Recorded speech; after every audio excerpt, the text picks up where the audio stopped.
Salam alaikum. Donc, je suis très heureux de vous accompagner encore une fois.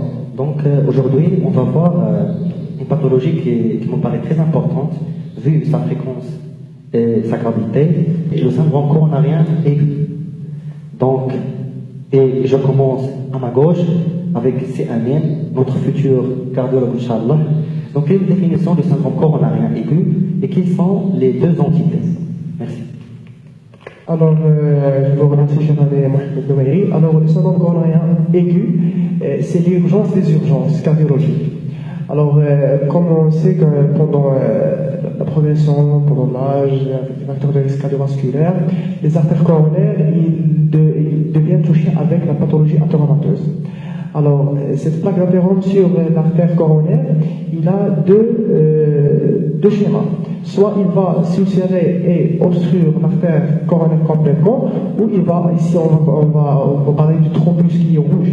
Soit il va avoir une petite ulcération, mais l'artère n'est pas complètement engluée. Alors ici c'est le thrombus blanc. Alors si l'artère coronaire est complètement engluée, alors ici on parle du syndrome coronarien ST positif, parce que rien ne passe. Alors ici on a une ischémie.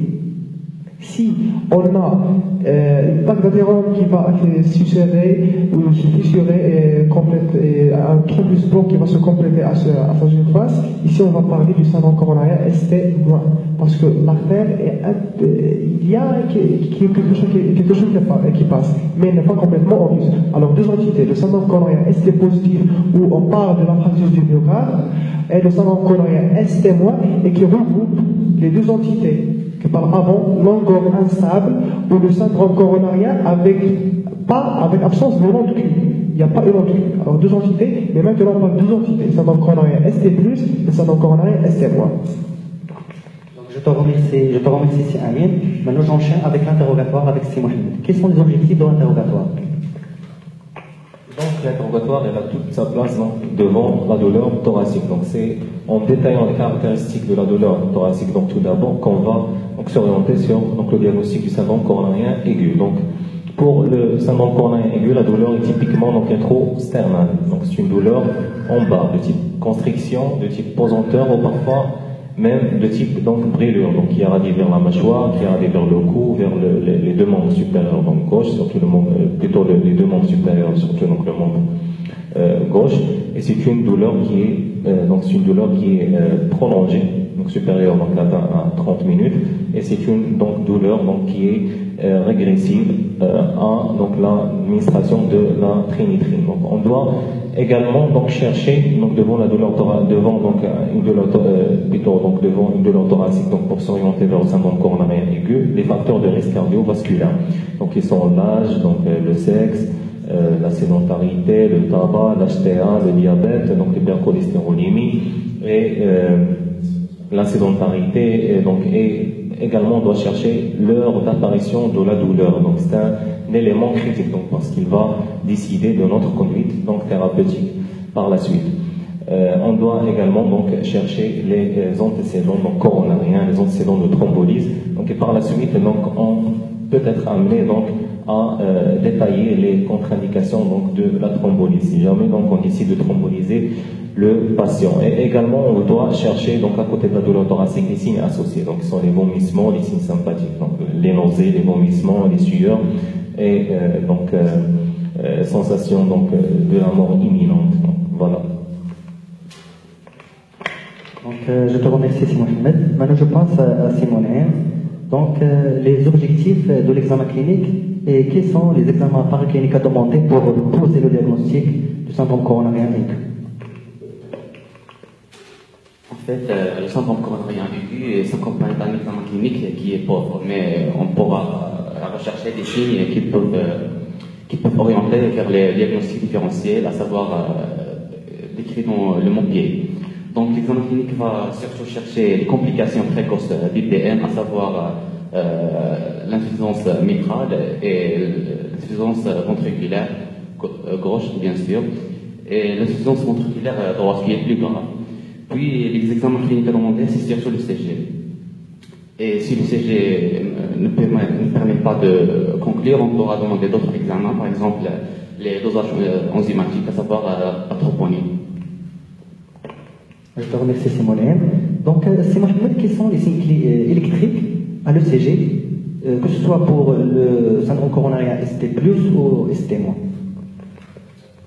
Juste avant de parler donc, des examens complémentaires, donc j'ai oublié de dire que donc, la douleur donc, elle peut être atypique, donc soit il peut donc, exister dans un endroit où on n'en attend pas, donc, par exemple donc, dans l'épigastre. Surtout, donc, il faut donc, se méfier chez les sujets âgés et chez les sujets immunodéprimés, donc, où il peut ne pas exister du tout.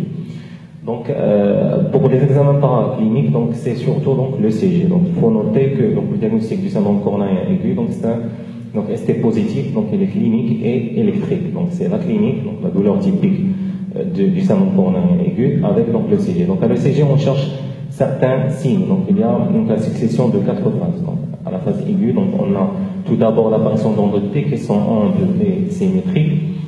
Donc, par la suite, donc, on a l'apparition donc, du signe donc, pathognomonique qui est donc, le sus-décalage du segment ST, donc, qui est significatif lorsqu'il existe sur deux dérivations contiguës, donc, avec, donc, qui sont supérieures à 1 mm dans les dérivations frontales et supérieures à 2 mm dans les dérivations précordiales.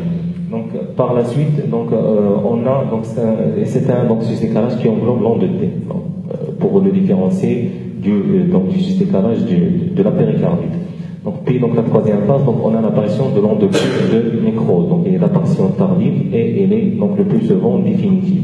Donc, c'est une onde Q, donc, qui est ample et qui est profonde et qui est donc large, donc supérieure à 40 millisecondes.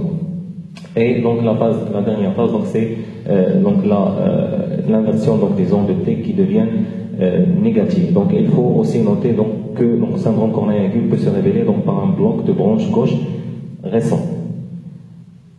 Donc il faut noter également donc les territoires. Donc il faut noter donc le territoire où donc le sus-décalage donc est apparu.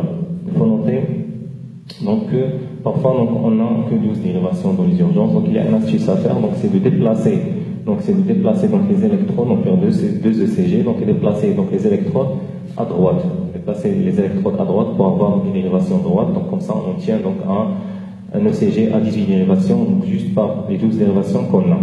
Et donc, je passe donc, le syndrome coronarien aigu ST-. Donc, pour syndrome coronarien ST-, donc par définition, on n'a pas un sus-décalage ST. Donc, mais par contre, on a un sous-décalage donc, qui est supérieur à 1 mm. Donc, on a également, donc, on peut avoir donc, un sus-décalage donc, qui est non persistant, spontanément résolutif, donc, ou à l'administration de la trénitrine. Et enfin, donc, on peut avoir une inversion des ondes T. Je te remercie, Simon. Maintenant, je passe à ces amis. Donc, si je suis devant un patient qui a un bloc de branche gauche qui est ancien, ou bien un patient qui est porteur d'un pacemaker. Donc, à ce moment-là, l'interprétation de l'ECG, ça va être difficile. Donc, est-ce qu'on peut avoir recours à autre chose? Alors oui, effectivement, parce que le syndrome coronarien ST+, ça peut poser devant deux signes électriques, soit le sus-décalage persistant, comme a dit cher Mohamed, soit le bloc de branche gauche récent. Alors pour savoir le bloc de branche gauche récent, il fait une difficulté pour diagnostiquer un sus-décalage, même pour des personnes qui ont porteur d'un pacemaker. Alors ici on recourt au qu'on appelle les critères de Scarbosa. Alors c'est quoi ces critères de Scarbosa? Normalement dans un bloc de branche gauche on a une discordance appropriée. C'est quoi une discordance appropriée? Si le QRS est positif, la repolarisation doit être négative et le verre inversant. Dans les critères de Scarbosa, on a ce qu'on appelle une convergence. Premièrement, soit le QRS est positif, mais aussi on a la repolarisation qui est positive, soit le QRS est négatif et aussi la repolarisation est négative. Ici, on n'a pas de discordance, premièrement. Soit on a une discordance qui est majorée. C'est quoi une discordance majorée? Ce qu'on a dans l'état normal, si le QRS est positif, la discordance doit être plus de 1 mm. Il ne passe pas généralement 1 mm. Mais des fois, on a une discordance qui est majorée. C'est quoi? On aura un sus-décalage un aspect d'insuffisance de décalage, le ST, doit être plus de 5 mm. Voilà. L'aspect sur le CG, c'est presque aspect d'insuffisance de décalage, mais ce n'est pas insuffisance de décalage, c'est une discordance qui est majeure. Et il y a des auteurs qui ont critiqué ces discordances majorées, et en 2012, il était corrigé par le collègue Sewab, parce que cette discordance majorée, il peut même avoir dans d'autres cas de pratique qui sont non esquivés. Mais généralement, on parle par ces trois critères. La discordance qui est majorée, plus de 5 mm. Deuxièmement, la convergence inappropriée. Premièrement, son convergence positive si le QRS est positif, son convergence qui est négative quand le QRS est négatif. Donc, je te remercie, Amine. Donc, il ne faut pas oublier les complications qui sont l'insuffisance cardiaque gauche avec tableau d'OAP, l'insuffisance mitrale aiguë par rupture du pilier, l'insuffisance cardiaque droite aiguë, rupture du septum. Oui, rupture du septum. Donc, et bien évidemment, les troubles de rythme et les troubles de conduction.